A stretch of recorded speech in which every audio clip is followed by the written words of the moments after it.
Assalamu alaikum friends, welcome to my YouTube channel Physicspedia. So in this lecture we will talk about voltage divider rule. अब हमारे पास अगर दो resistors या दो से ज़्यादा रेजिस्टर सीरीज़ में हो तो वहाँ पर क्या होता है कि वोल्टेज हर एक रेजिस्टर पर क्या होता है, डिवाइड होता है। तो इसमें क्या करते हैं कि अगर हमें R1 पे वोल्टेज फाइंड करना है या R2 पे वोल्टेज फाइंड करना है, वो हम कैसे फाइंड करते हैं, यूजिंग ओम्स लॉ। लेकिन एक दूसरा मेथड है जिससे हम उनका वोल्टेज फाइंड कर सकते हैं, जिसे हम क्या कहते हैं, वोल्टेज डिवाइडर रूल। तो सबसे पहले हम R1 का जो है वोल्टेज फाइंड करेंगे यूजिंग वोल्टेज डिवाइडर रूल। तो उसका वोल्टेज क्या आएगा, सबसे पहले V1 यानी कि R1 का जो वोल्टेज है वो बराबर आएगा VR1 divided by R1 plus R2। ये फार्मूला बनेगा फॉर R1। सेम उसी तरह से V2 के लिए क्या बनेगा, VR2 divided by R1 plus R2।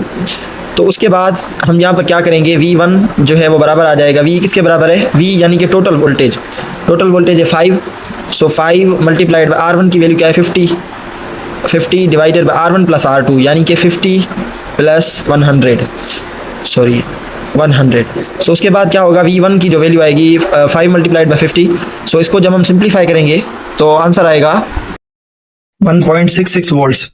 Same उसी तरह से अगर हम V2 का वोल्टेज फाइंड करें यानी कि R2 का जो है वो V2 फाइंड करें तो उसका जो आंसर आएगा, सबसे पहले हम V की वैल्यू रखेंगे, V यानी कि टोटल वोल्टेज। सो ये हो जाएगा 5 मल्टीप्लाइड बाय R2 की वैल्यू क्या है 100 डिवाइडेड बाय 150 यानी कि R1 प्लस R2 का जो सम आएगा वो आएगा 150।